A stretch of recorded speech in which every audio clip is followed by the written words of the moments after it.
From WNPR, I'm John Dankosky, and this is The Wheelhouse. You know, I'm automatically attracted to beautiful. I just start kissing them. It's like a magnet. You just kiss. I don't even wait. And when you're a star, they let you do it. You can do anything. Whatever you want. Kathleen Willey, Juanita Broderick, then Donald Trump in the middle. Kathy Shelton, Paula Jones. These are women who have made very strong accusations against Bill Clinton. You ought to be ashamed of yourself. Secretary Clinton, I want to follow up on that. I'm going to let you talk about email. Because everything he just said is absolutely false, but I'm not surprised. All Ryan is going to focus on for the next month is exclusively on keeping Congress in control of the Republicans, saying they need to be a check on a possible Hillary Clinton presidency.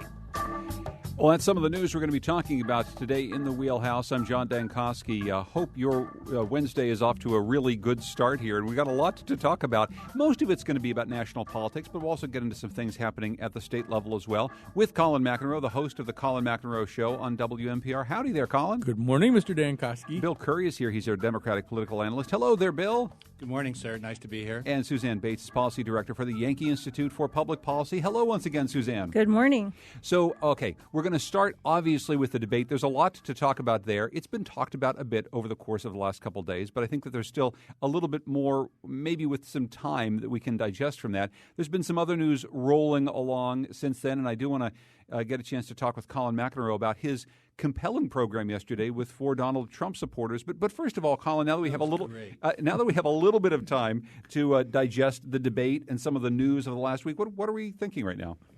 Well, I mean, in terms of the debate itself, I think, well, I'll say two things, and they're both the same thing, which is that all of Donald Trump's strengths can just as easily be weaknesses, and I think they are right now. And I'll give you 2 examples. One of them is one of his strengths has been the ability to kind of flood the zone with information and with news, so that nothing becomes too big a problem for him because nothing can be paid very much attention to. There's just too much content. It's drinking from a fire hose. Pick your metaphor. But so that's really worked very well for him in a lot of ways, and it has minimized damage that he might have done to himself while maximizing his kind of Scarlet Pimpernel, ability to dash around saying all kinds of provocative things, and then moving on to the next thing while the media goes, "Wait a minute, is that true? Should we fact check that? Is that and so." The problem with that is now there are certain things that he would like the media to pay attention to stop and pay attention to, and he can't get them to. So one of them would be, I think one of the reasons that the parade of wronged women that he set up for this kind of bizarre media event right before the debate, where he, in fact, invited the media there under a completely different pretext. But, I think one of the reasons it didn't have the impact, it was a bad idea anyway for a bunch of reasons that I'm sure we'll discuss, but I also don't think there just isn't bandwidth to handle it. And similarly, he would really like the media right now to be paying attention to some of the things that are in the WikiLeaks dump, and the media is paying zero attention to it right now, not because the media is in the tank for Hillary Clinton so much as there's just, once again, is not the bandwidth for it. The other example I'll give of this is one of the ways that Trump has been strong is in this sense that he's very authentic and unscripted and unmanageable and uncontrollable. He does exactly what he wants, and people kind of like that about him. The problem is there are moments, and a debate is one of them, where you have to be coachable, right? You have to sort of work on certain kinds of talking points, and you have to work on just the choreography of a debate. Bill Clinton famously with a town hall debate knew supposedly on his first one all the camera angles going and knew where to stand to be in a 2-shot with the person he was talking to, the right kind of 2-shot. And, of course, we all know what happened with Trump's debate. The one thing if you're being coached by the most rookie political operative about a town hall debate, is that George Bush essentially lost one by, so goes the wisdom anyway, by glancing at his watch, and, that Al Gore, sighed. Now, I think that was not a town hall debate, but like little physical things can hurt you. So what does he do? He walks around the stage like this creepy guy on a subway platform, is following you around and stands behind her and then goes back and grabs his chair and kind of humps it a little bit. And it's just like you just realize that this is a guy who all of that authenticity, all of that don't tell me what to do stuff that really worked kind of well under other circumstances is now militating heavily against him. And you could tell that it was a big problem when Trump's campaign manager directly after the debate began saying that all the media is going to be paying attention to how he was standing behind her, and that's not really the most important thing to look at. Obviously, that's what everyone is looking at.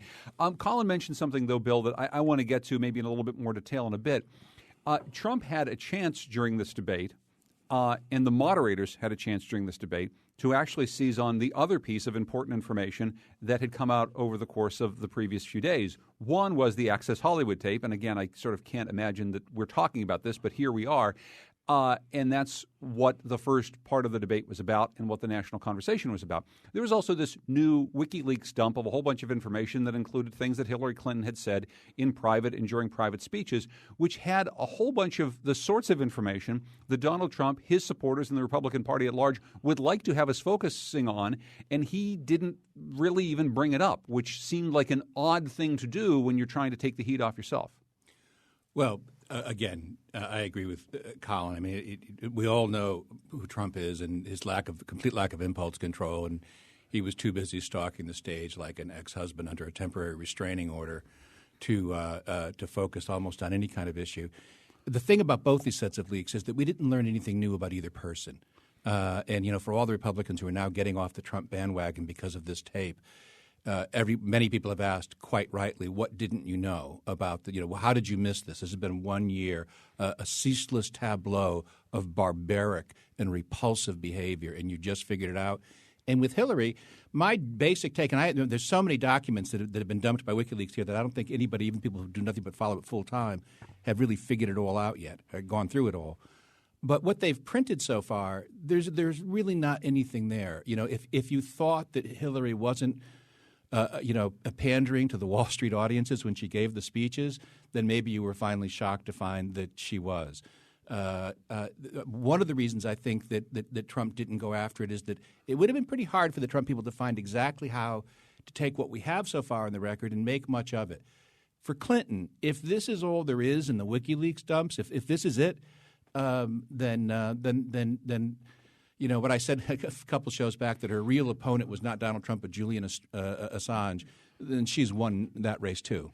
I mean, among the things that are said in this stack of emails, and it is very hard to go through, is she talks about a dream of a hemispheric common market with open trade and open borders. Just that word "open borders," seeing as how it hits on a key theme of Donald Trump, might be something that he would want to bring up over and over again. Not that he hasn't, Suzanne, already tried to distinguish himself from Hillary Clinton around this issue, but that it does allow him to get back to some sort of a talking point that resonates both with his base but also largely with the Republican Party and people who are against Hillary Clinton. Yeah, I think watching the debate, I mean, I do have some sympathy for his argument that it was, 3 versus 1. I mean, the moderators definitely wanted to follow up on the attacks that she was making, and they didn't want to follow up when he made an attack on Hillary. So he did try to bring up some of those things. They didn't follow up on that. They pressed him pretty hard on things like the tapes, and so, like Bill said, I mean, I guess the leaks that have come out, we knew that he was crass and she was dishonest, and these everything that's leaked. Actually, not what I said. Well, no, but that you said that it reinforced those stereotypes. Difference here, but go ahead. Well, okay. Well, sorry, that's my take. That he's crass and she's dishonest, and I think that everything that's come out over the last little bit has reinforced that feeling. There's the ABC did a story on Haiti and how the Clinton Foundation, Friends of Bill organizations that were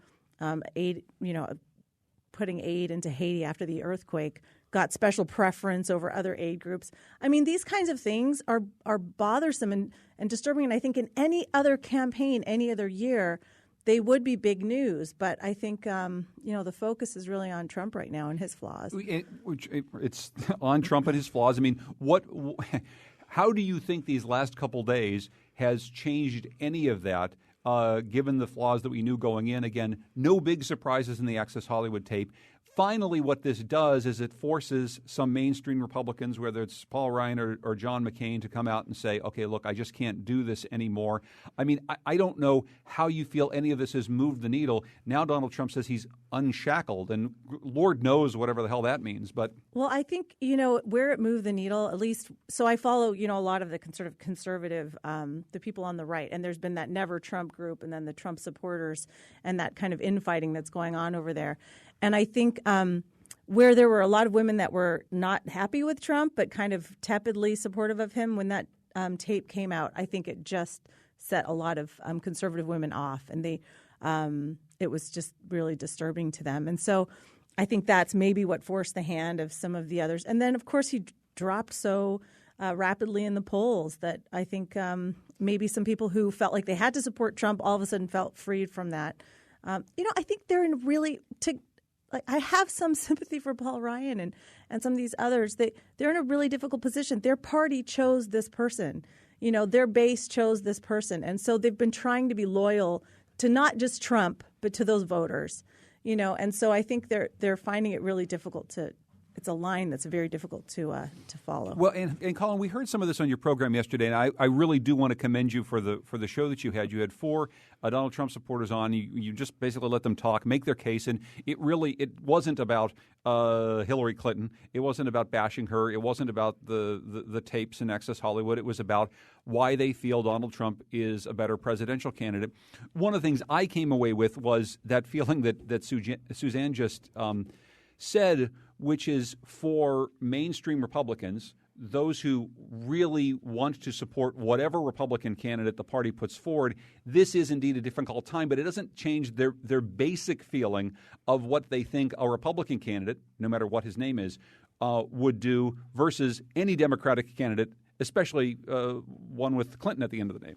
Yeah, and I'll just build on what Suzanne said because I think it's really interesting. And I think this is something that's hard to have kind of a hot take about because I think it's much more complicated than that. Well, what we have, obviously, is, for example, Trump is very fond of pointed it out yesterday, I think, that he got more votes in the Republican primary than anybody's ever gotten before. What he never points out is there were more votes cast against him or for other people than have ever been cast in a Republican primary before, which is what makes the job of Paul Ryan and anybody else very complicated because, yes, as Suzanne said, the voters in a way have spoken, but in a very divided field like that one, the voters also spoke very powerfully about not wanting Donald Trump, about wanting other people. They just couldn't coalesce around one single person that they wanted. And so similarly, you have these, it turned out, we didn't plan it this way. We were just, trolling around trying to find some Trump supporters who would go on the show. And one of them canceled at the last minute. We wound up with 3 former Marco Rubio supporters who had, just made the transition. And as you say, some of this is, habit of life, habit of mind. You're a Republican, you support the nominee. But then the question becomes, how far can the nominee depart from Republican orthodoxy before you don't feel like you're supporting a Republican nominee anymore? And I think that's been a challenge all along, really, for a lot of Republicans that, that ultimately you'd like, when you elect somebody anyway, usually you're not just electing the person, you're electing a whole bunch of people that they're going to bring in. You're electing, essentially a party with a platform. There's a lot of things besides the person that come in. And I think in this case, that's a little bit more of an open question. Well, and I just want to wonder, because you use the word orthodoxy, and I think another maybe more generous way to say that is principles, right? The idea is that you have core conservative or Republican principles that don't mean you're just going to vote for whoever's on the ticket, but your guests yesterday, Colin, seemed to suggest, at least in their mind, that this candidate upheld some of the Republican principles that they stand for, maybe regardless of some of the other stuff, not just in orthodoxy that we're going to vote R as opposed to D.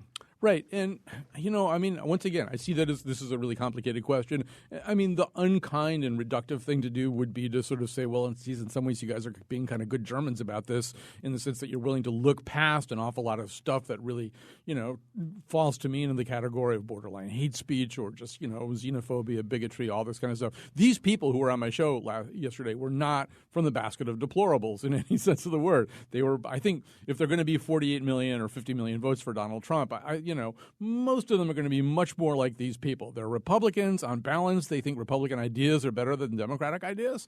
And they think Republican tax policy is going to be better than Democratic tax policy. And that's just sort of how they roll. And they have been willing to swallow hard and blink at some of the stuff that, is really, really troubling to a whole bunch of other people. But, yeah, to me, that question, though, is, Donald Trump doesn't really have some of the – Donald Trump and Paul Ryan do not agree on a lot of really basic things. So if you think that Paul Ryan is the embodiment of the modern, somewhat conservative Republican, he and Donald Trump on a lot of policy matters, they're not in the same boat. Bill? One, no one knows what Trump's for. I mean, no one has a clue. All you know about Trump is his character and the kind of, I know we've disagreed about this term, but at least proto-fascist, threatening to jail your opponent and sue newspaper publishers and inciting crowds to violence, racism, conspiracy mongering, hyper-nationalism, et cetera. This is what the Republicans have nominated. And I think that the good news here, did you think there was any? The good news here, I think, is that what may be about to happen is that Trump may be in Alf Landon territory, who got the least of a percentage of the vote of a major party candidate in the history of American presidential politics at 37%. He may actually hit that or go lower, the 1936 election against FDR. And you can't have a party. I don't think a new party can arise in America without a new major party can't really arise unless an old one dies. Our system is such that there's not really room for three. And the last time we had a new party was the Republican Party in 1856. It's been that long. But there's something as profound a change as you can possibly have is in the wings here. And it may be a good change from my vantage point, certainly, and I think from the country's, in that right now what holds the Democratic Party together, which was held together by Clinton in the 90s and Barack for the last 8 years, Trump holds the Democratic Party together now. Their revulsion for him. And Hillary was holding the Republican Party together, but now she can't. All their donors, all their elites, most of their elected officials, they're off. They're gone. And they're about to have that struggle over power. And the Democrats have a chance to win the Congress and the Senate and actually have a debate over all the issues we haven't been talking about in the election. There could be a new debate almost entirely within the Democratic Party, especially if they win both houses of Congress. Well, over what to do next about all, with everything big in America is broken, and instead of debating it, we've spent the last year debating the brokenness of one little man, and now that's about to change. November 9th, that changes. Thank God. Well, I want to actually spend some time in the next segment talking about some of those things, maybe from this bipartisan view, thinking about how we can solve some of those problems. But quickly, Suzanne, to that future of the Republican Party question, this is, I mean, you and I have talked about this on past shows. This was supposed to be what happened after the last time when Mitt Romney got skunked and there was supposed to be a bigger tent and the Republican Party was supposed to think in new ways about how to bend toward this new demographic shift in which America is going to look a lot browner than it does right now. It's going to look a lot different. Republican Party maybe needs to change. Right now, what do you think the Republican Party needs to focus on as we move into November 9th, not just November 8th, so that the next time around there's a conversation about different things than we're having right now? So it's interesting. I know there was some talk after 2012 that the party needed to regroup. But, there wasn't like this shock wave in 2012 that really was going to shake things up. But this year, I mean, talk about there's a little bit of a civil war going on the right now. I'm an optimist about it. I think that conservatives will come out stronger than they did. I think they will regroup. I think there's going to be some realigning. Even some of those blue Democrats who, the sort of blue collar Democrats who've shifted over because they like Trump. I think there's going to be a realignment generally. I think we'll probably still end up with Democrats and Republicans. I think they might look different after this election. I like to say that I think Republicans should focus more on ideas. I think that's what Paul Ryan's been trying to do. He's really come out with some really interesting conservative ideas that a lot of which I admire. But I don't know that that's what people are hungry for. They're really hungry for that sort of outsider. I don't know. There's a hunger that I can't quite put my finger on. But I don't think the Democrats controlling all of Congress and the presidency are going to help. But did Ryan, given what you just said, did he damage himself as a leader of a new Republican Party, having been part of the ticket in 2012 that lost and then nothing really changed within the party, then being the Speaker of the House who decided he's going to support a guy while he's saying essentially that Trump disgusts him, that he's going to support him? It feels as though Ryan has in some ways damaged himself. There's lots of political comebacks, but I don't know if you feel the same way. I think that a lot of people have respect for Paul Ryan. I think on the right and the left, a lot of people have respect for Paul Ryan. And I think a lot of people understand what a difficult position he's been in this election. So I think he has potential after this election, absolutely.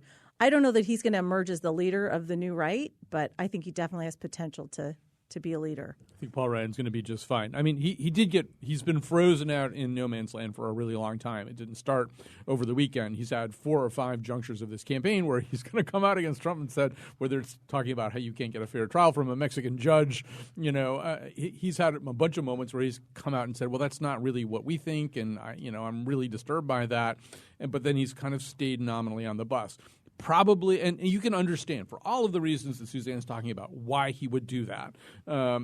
Ultimately, I think that will be understood. I think probably the more he moves away from Trump, the faster, and he certainly did that starting Monday in a whole big new way, the better off he's going to be. And people are giving everybody's giving everybody else a lot of permission right now. If you saw, for example, the words of Glenn Beck, not that people really pay that much attention to what Glenn Beck says, but that it's a moral and ethical thing to do to decide you're going to vote for Hillary Clinton. I mean, people are creating a lot of space for other Republicans to function in and to move away from this stuff. We're going to take a break. When we come back, we'll get to some of your phone calls, 860-275-7266. You can always comment at our website, WNPR.org. Find us on Facebook and Twitter at WNPR Wheelhouse. We're here with Colin McEnroe, Bill Curry, and Suzanne Bates. This is The Wheelhouse.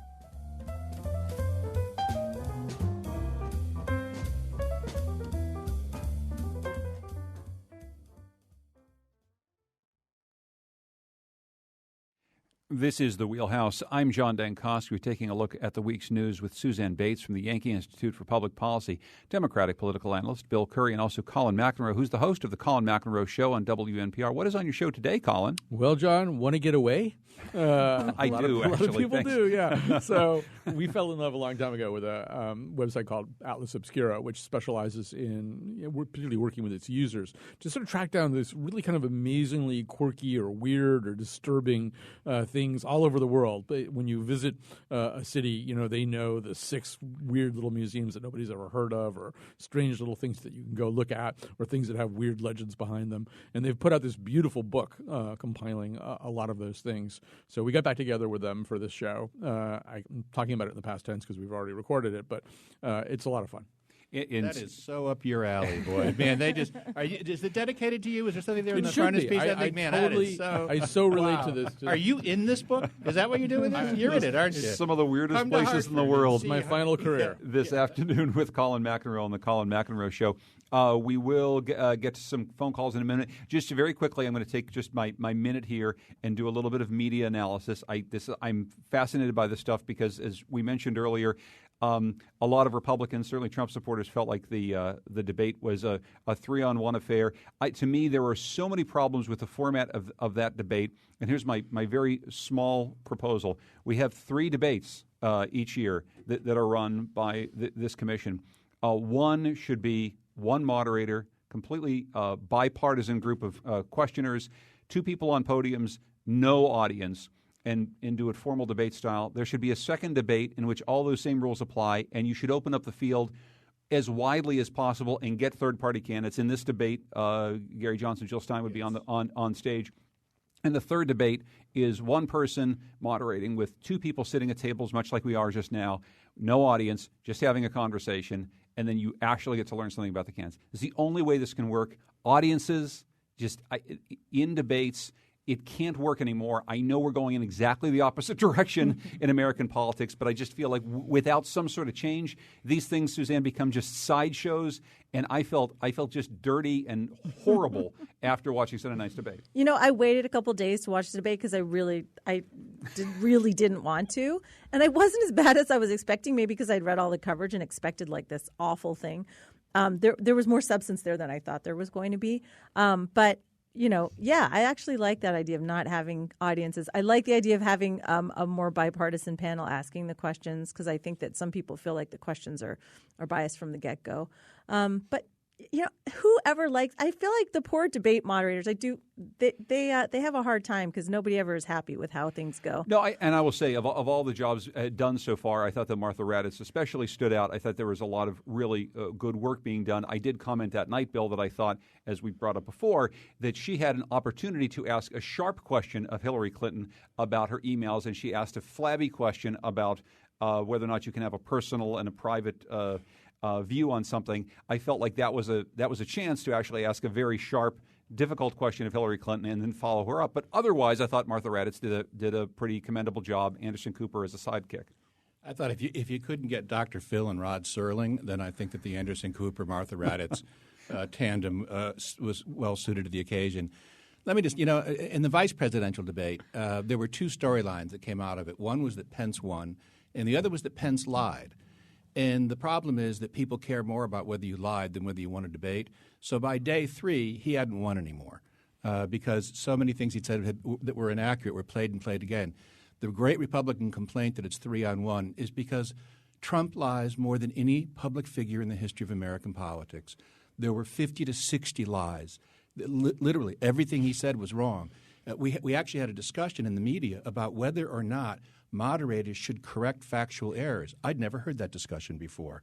Well, I come down saying they should, but of course there's so many. And so there's a piece of this that Trump is just such an extraordinary, garish car wreck of a person. I've suggested for the next debate that the one question should be, so Donald, tell us more about your mother. And just to try to understand the origins of it. It's hard to we won't get it's always hard to have a real debate in an election. It's actually the worst time to have a debate. But this is the best example, that worst example I've ever seen. As soon as this is over, we can start talking about things that actually matter again. Yeah, that mother question is used in Blade Runner to find out whether somebody's a replicant or not. So, I've seen that film so many times. I didn't know where I got that idea. Right. That must have been it. Yeah. First of all, I'm down with the no audience idea too. I don't think the audience adds anything. And there's a woman not too far from where we're sitting right now who's going to be very happy that we're all saying this. She doesn't like the audiences, but. Look, there are a lot of different ways to do debates, and I can't remember whether I pointed this out last time, but from 1960 to 1976, we didn't have any debates at all. We went 16 years without having televised presidential debates. In one of the primary debates, I think it was in '92, Phil Donahue introduced both Democratic candidates. I think it was Bill Clinton and Jerry Brown, but don't hold me to this, but I think it was that year. And then he didn't say another thing. He just let them talk. There are a lot of different ways to do this. What it is right now, essentially, is a joint campaign appearance, right? It's really both of them doing this. And it's sort of seeing how you function, particularly in the town hall format, in space, as they say in football. And it's almost a measure of that more than anything else. I don't think either one of these candidates was very good in a town hall format. I mean, it wasn't hard to be better than Trump. Space. But yeah, how you move around, how you interact with people. Yes. Like, it's not the NFL Combine. I mean, this is the thing. I don't understand outer space. Yeah. I don't understand how that's a qualification for being president. No, it's not. It absolutely is not. And it is much more of a test of a certain set of media skills. And I don't think either one of them were particularly good. I also don't think this was much of a town hall debate. I mean, really, what Raddatz and Cooper did was take over. I think there was 24 minutes between the first question and the second question. And to go to John's point, I just want to underscore one thing I forgot to say was whether I agreed with your proposal, and I do. I think it's really good. I like the part about having at least one in which the other candidates get to appear, and I agree with all the observations that you made. All these, when they take questions from Facebook, we take questions from the audience, they forget that they pretend as if all these questions weren't completely curated. It's only an optical illusion to begin with. There is no meaningful audience participation because they have had all the questions in advance and know exactly what they're getting, and they pick the ones they want. In the Facebook thing, you get 2,000, 10,000, 100,000 suggestions. You pick the 4 you want. I want to disagree with that a little bit and say I think there's room for this because some of it is how you function with people. And I'll give you an example from the debate. So this Muslim woman asks Donald Trump a question about Islamophobia. He basically lectures her for 2 minutes about how she has to turn more people in and brings up this false thing about how lots of people walk through this bomb-filled room in San Bernardino and didn't do anything about it. There isn't a shred of support for that particular idea, but whatever. So that's his answer. Clinton doesn't do much better. As she walked towards that woman, which she'd been trained to do, I thought, acknowledge this woman's humanity. Say something like, I'm sorry you ever had to hear things like that. That's what you do in that debate to sort of prove that you actually have some kind of human connection. Yeah, a little bit of it's a media trick, but a little bit of it is these are real people. And I believe anyway, it's why I did the show yesterday. It's why I did a thing at Watkinson last week. You get human beings, you get bodies into a room. Then don't screen the questions. Yeah, and then let people talk to one another, and there is something that comes out of it. I will say that because we had this quote-unquote town hall style debate, we did get a chance to hear interchanges like the one Colin just said, which I thought was a very good question, and we also got to meet Ken Bone. And I think we're all very happy that we got a chance to meet Ken Bone. Let's quickly meet Dave from Enfield. Hi, Dave. Go ahead. You're on the Wheelhouse. Hey, I think your discussion this morning is very interesting, but what I have to say is that essentially the next president's going to appoint at least 2, as many as 5, especially if they're reelected. Most of the conservative justices are 79 or 80 years old. Ginsburg is 83. If the next president is not a Republican, the conservative movement is over. I mean, you've got right now a liberal side of the Supreme Court that basically wants to support DARPA, wants to support this executive overreach, EPA regulating CO2. That wasn't even mentioned in the statute. I mean, it's just over for the conservative movement, and all these people like Glenn Beck and Hewitt from Wisconsin, that whole group there, it's an ego thing for them. And they're saying, well, in 2020, Paul Ryan will run. It's a joke. Well, if he runs, the Supreme Court's twisted. We're done. Dave, thank you very much for that. And I will say this is one of the lead things that came up in Colin's program yesterday. This notion of what happens to the Supreme Court is on the minds of a whole lot of people who are making that calculation about whether or not, no matter what else he says, whether or not they're going to vote for Donald Trump. So really, that is. I think that's a lot of my friends who do not like Donald Trump will vote for him because of the Supreme Court. And I have to say, I mean, I think that people don't understand that even with everything Trump has done, Hillary still has this reaction for Republicans and conservatives. And I think really a lot of Democrats, too. She is going, if she does win the presidency, she's going to have a hard time. We're talking a lot about what will happen to the Republican Party after the election. You know, what's going to happen to the presidency? What's that going to be like for her when she's leading a country who voted for her because they didn't like the other guy, not because they liked her?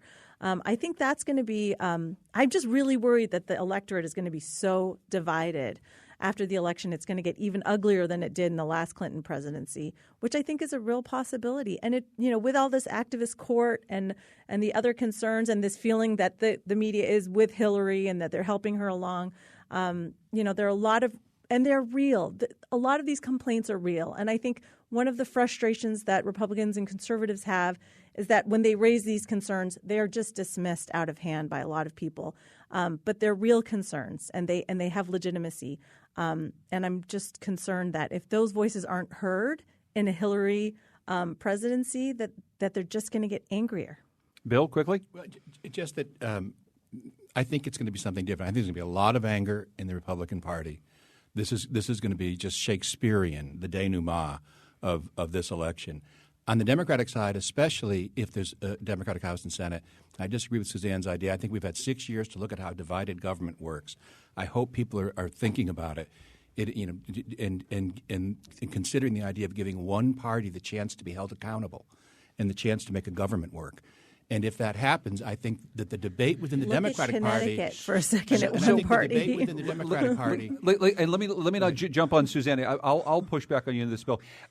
The concern for a lot of conservatives that I talk to is that when that happens, that means that, especially if the Democratic Party is in control and held accountable, the Democratic Party will err on the side of more government. This is the conservative position, and they will.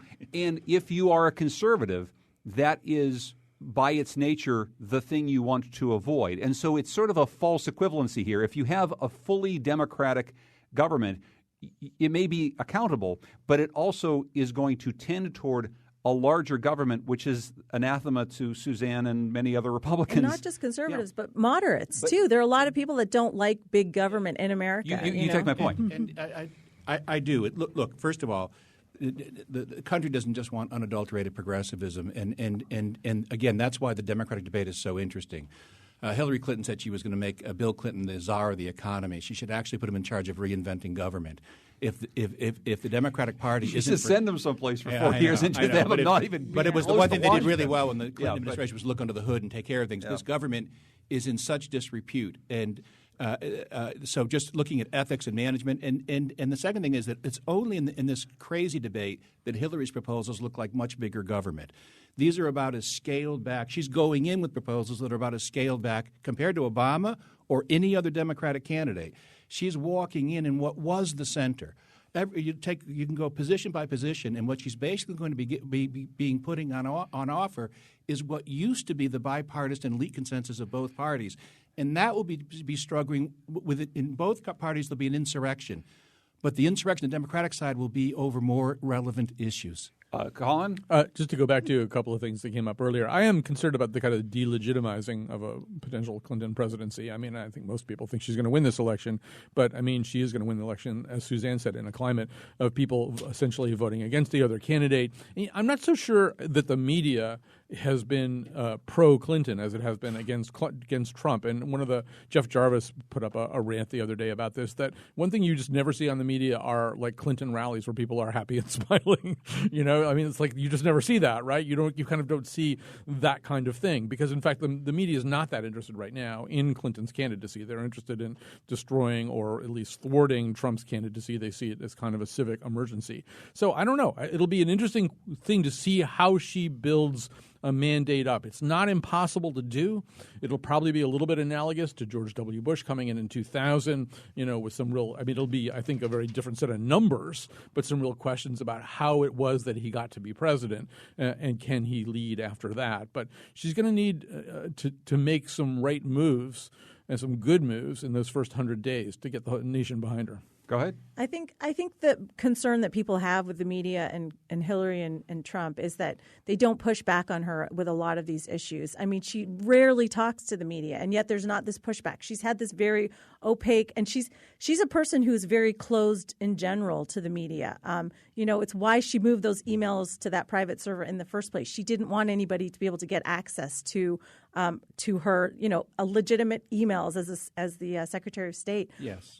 So I think that there are real concerns that people have that are not being properly vetted during this election process because there is so much focus on Trump. Now, Trump loves the attention and loathes it all at the same time. Yeah, he doesn't like doing interviews anymore. He'll only do interviews on Fox. But he still goes on Twitter rants, on a regular basis. I mean, he's in the forefront. But I do think that's not interacting with I the media, do think that people feel like he is not, or that she is not being vetted properly by the media. And I think rolling back to Colin's original point here is sometimes this is to his advantage. He's flooded the zone so much with Donald Trump. He has taken away any ability for the media or any other Republican or even Donald Trump to be able to pay attention to Hillary. And it is, unfortunately, people kind have of true. that. People have more power to follow what they want to follow than I think we give them credit for. I hear what you're saying. Quickly, Randy in Southington, last word on this before we move on. Randy? Hi. The commentator earlier who described the GOP perhaps coming out of this stronger kind of struck me, maybe both parties shifting. And I really do hope she's correct that both parties sunder into smaller, more focused groups, offering us more choices, less polarity and partisanship, forcing more government by consensus and negotiation. But the party with the main problem is the Republicans, because they have a fundamental internal conflict they have to resolve, which goes to her further remark that there's no home for moderates at this time either. Until the Republican Party breaks itself from the religious fundamentalists, a deal with the devil that they struck in the late 70s, they will not be able to resolve the inherent internal conflict they suffer from.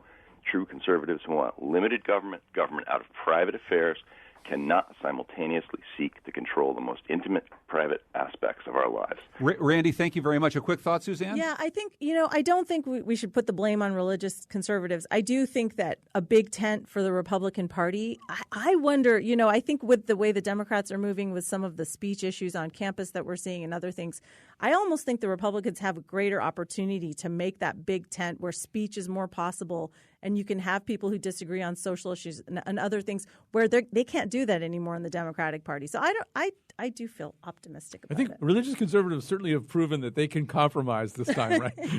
Yeah. We don't need everything. That is indeed. If nothing else, we have seen some compromises in places we didn't think we'd have compromises. We got to take a break. When we come back, we're going to shift to some other things because there's some state news we want to talk about. Aetna's changing some very important policies that they've gotten some notoriety for. More people working at work. And also, we're going to try to figure out a little bit about what we know about the governor's budget right now. This is The Wheelhouse.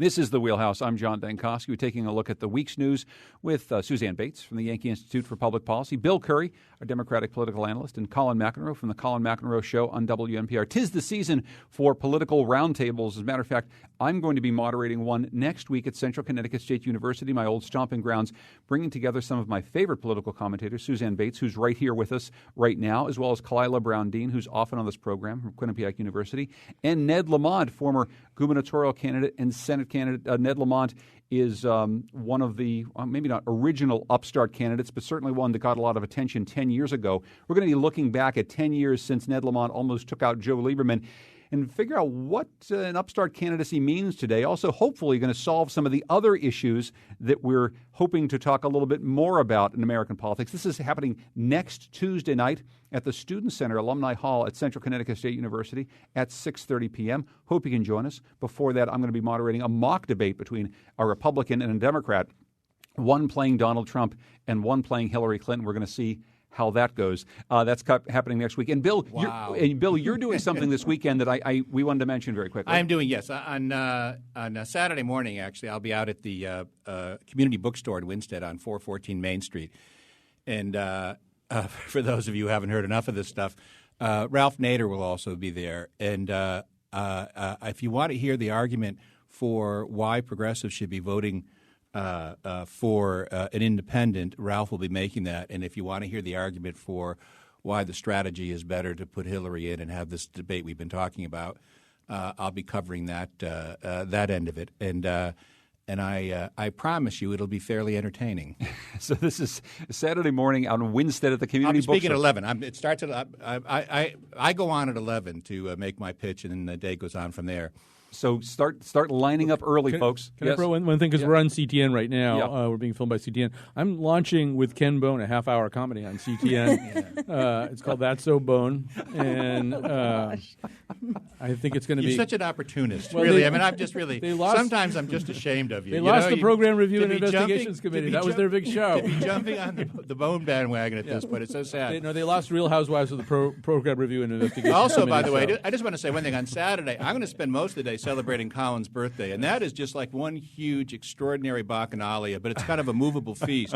And you want to get it. You want to get there. You want to find where it is, get there, but then leave before the police arrive. All right. All 169 towns. I've got to visit that. We're done with all the endorsements. Let's just quickly talk about the Malloy administration disclosing budget deficit to agencies last month. High note, huh? Shortfalls, which were excluded on his official budget report 2 weeks later. State Republicans think he's not being honest about the numbers. They want a nonpartisan analyst to weigh in. I don't know, Suzanne, are we hearing anything different than we've heard before? For years, we've heard that the Malloy administration is hiding some details about what the real budget numbers are, and that's not just coming from Republicans. What's so frustrating is that it does happen over and over again, and I feel like he's moved to obfuscate more of the numbers instead of making them more transparent over time. And so, and I think that the public has a right to know what's happening to the budget. We were at $1.3 billion deficit for next year before these numbers came in, poorly. And so I think things are getting worse, not better. And we need to know that. And that needs to be part of the debate. And quite frankly, I'm concerned because there really isn't that much attention on the state elections because of, the great sucking that's happening at the federal level. And it really matters. What's going on in Connecticut matters. The term is the great sucking sound. Sorry. But it's true. It's just the great sucking. Stopped there. That's its Pequot name. I wish there was more attention. I wish we were in the original language. I wish we were having more of that conversation at this state level because there are a lot of state races that are being contested, and it's an interesting year in Connecticut. We get to see, Bill, what happens when you have 6 years of single-party rule in a state, and it hasn't been very pretty here in Connecticut. So, and let me just say that when the numbers actually come out, I spent a good deal of time arguing with my friend Lowell Weicker when I was state comptroller and trying to get more transparency about these numbers. But it's kind of like Hillary's Wall Street speeches and Donald Trump's tax returns. When the news comes out, don't pretend you're surprised. It'll be negative, and it'll be just what you thought. And secondly, no one has to really wait for the secret to come out. We know that we're in profound trouble. And again, the debate in this state, who will clean this mess up? And I couldn't agree more that it is one. We'll have different approaches to it. But this is a terrible mess. And for people who want property tax reform and all kinds of things in government. They're going to have to figure out a whole new way to approach governance in the state of Connecticut because of what we just gone through. Colin? I got nothing. I mean, besides what they said. I mean, once again, this is like I feel like this burned out, husk of a journalist. This kind of shell game is as old as I covered the Grasso administration. Tony Milano was always moving numbers around. I don't regard this as. I think Bill's right. We know what it is. It's a worse number than the one we've been given because it always is in these situations. Okay, so how about this bad news? Aetna announcing plans for layoffs, early retirement package for workers as the insurer moves to reduce operating costs. They're even Colin, phasing out some of the work-from-home initiatives that garnered them so much praise over the course of the last several years. Lots of bad news coming out of Aetna, the big insurer right here in our backyard. Yeah, and this sort of work-from-home thing is an interesting thing because a lot of people really like it in terms of, first of all, there are child care issues. Families are constructed differently in terms of workloads than they used to be. And in terms of the environment, it's kind of good to get people off the roads. Suzanne's enormous van doesn't have to keep going back and forth. I have many children to fit in that van. On the highway, woman who brought us climate change. But then there's this other notion, and I think you're sort of seeing it in Aetna. It's one of the reasons GE moved to Boston, right? You want people collaborating in dynamic environments, and the dynamic environments aren't confined to the company building itself. There's this kind of, Jonah Lehrer, you should pardon the expression, notion that people do a lot better when they're kind of bumping into one another. Not just inside the Aetna building, wherever that is, but out on the streets of wherever that is. That's why companies are moving back to cities, too. I assume you're seeing a little bit of that in the don't work from home thing. Bill? Yeah, it's a one of the trade-offs here is about climate change, by the way, and environmental policy, transportation policy. If all these companies really were moving to cities, and if we were fixing the infrastructure, our public infrastructure in the right way, then the principles that Colin cited, which I actually agree with and believe in, could work. Under the present infrastructure, they won't work well enough in enough places. That said, I'll just observe that it will be Connecticut's fate for the next 10 years to have every single day one of its major employers in some major flux, either internally or in consideration of moving elsewhere. And Suzanne, what should we think about that? I think that we all need to be concerned about Aetna's behavior here in the state because there has been a lot of displeasure with how things have gone in Connecticut. And if they do, what I'm hearing is that they're not necessarily cutting their workforce here so far, but this latest cut they may, but that they're adding personnel elsewhere.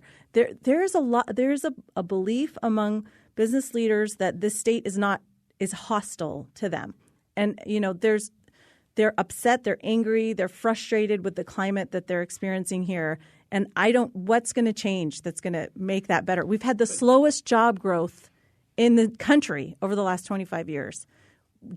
People need jobs. So we need these businesses. And I think this idea that we can, be terrible to these business leaders and these businesses and then expect them to want to stay here and grow jobs is wrong. 15 seconds, Bill. And Pfizer didn't go to Rhode Island because we didn't give them enough, and GE didn't go to Boston because they hadn't paid any taxes at all. The answer is to take the businesses that really are mistreated, the small businesses, and create a tax structure and a regulatory climate that helps them.